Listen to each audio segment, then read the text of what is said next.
Ready 5 4 3 2 1 start. राष्ट्रीय आवास bank की सालाना रिपोर्ट के अनुसार 2023-24 में इससे पिछले वर्ष की तुलना में गांव एवं शहरों में कहीं ज़्यादा यानी रिकॉर्ड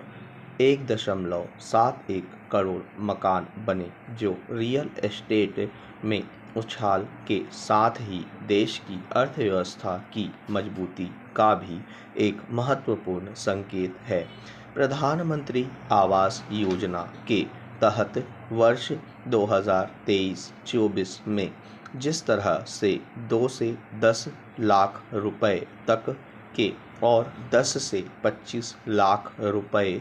मूल्य तक के मकानों की बिक्री बढ़ी है, वह कुल मिलाकर देश में आवासीय मांग के बढ़ने का ही इशारा करती है। हालांकि 1 करोड़ रुपए से ज़्यादा महंगे मकानों की बिक्री भी जिस रफ्तार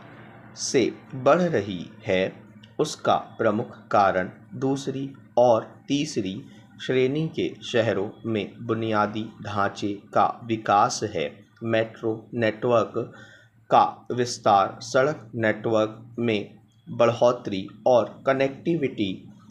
में सुधार ने पूरे देश में भूसंपदा की मांग को गति दी है। कुछ समय पहले तक लोग किराए के घरों में रहने को समझदारी मानते थे, लेकिन जिस तरह से अब फिर से आम लोगों की 3 प्रमुख प्राथमिकताओं रोटी, कपड़ा और मकान में अपना घर खरीदना शामिल हो गया है, वह दर्शाता है कि लोगों की क्रय शक्ति बढ़ी है और आवास ऋण पर ऊंची ब्याज दरों के बावजूद लोग घर खरीदने को ज़्यादा तवज्जो दे रहे हैं। उल्लेखनीय है कि पिछले 2 साल यानी 2022-23 और 2023-24 के तहत प्रधानमंत्री आवास योजना शहरी के तहत कुल 83.67 लाख मकानों का निर्माण किया गया। दरअसल मकानों की कीमतों में तेजी और वैश्विक आर्थिक अनिश्चितताओं के बावजूद अगर इस सेक्टर ने निवेशकों को आकर्षित किया है, तो इसका श्रेय वर्ष 2015 से आवासीय मांग की पूर्ति के क्षेत्र में केंद्र सरकार के सकारात्मक हस्तक्षेप को भी जाता है। इसके अतिरिक्त कोविड महामारी के बाद घर खरीदने की बढ़ती आकांक्षा, आवश्यकता के अनुसार समय पर आपूर्ति, अर्थव्यवस्था के विकास अनुमानों के बीच अपरिवर्तित रेपो दर और अपेक्षाकृत नियंत्रित महंगाई के कारण भी देश का आवास क्षेत्र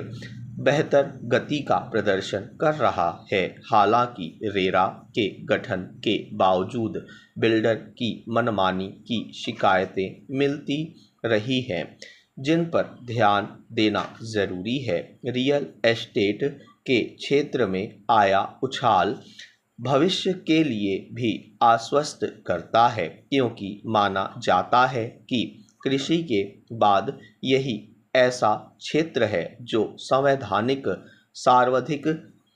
रोजगार का सृजन करता है। साथ ही इस क्षेत्र के विकास से लोहा, सीमेंट आदि अन्य बुनियादी औद्योगिक क्षेत्रों का भी विकास होता है, लेकिन यह सुनिश्चित करना होगा कि रियल एस्टेट सेक्टर में यह प्रगति संतुलित और समावेशी हो, तभी यह क्षेत्र आर्थिक विकास में योगदान देने के साथ समाज में भी वांछित बदलाव ला सकेगा। स्टॉप।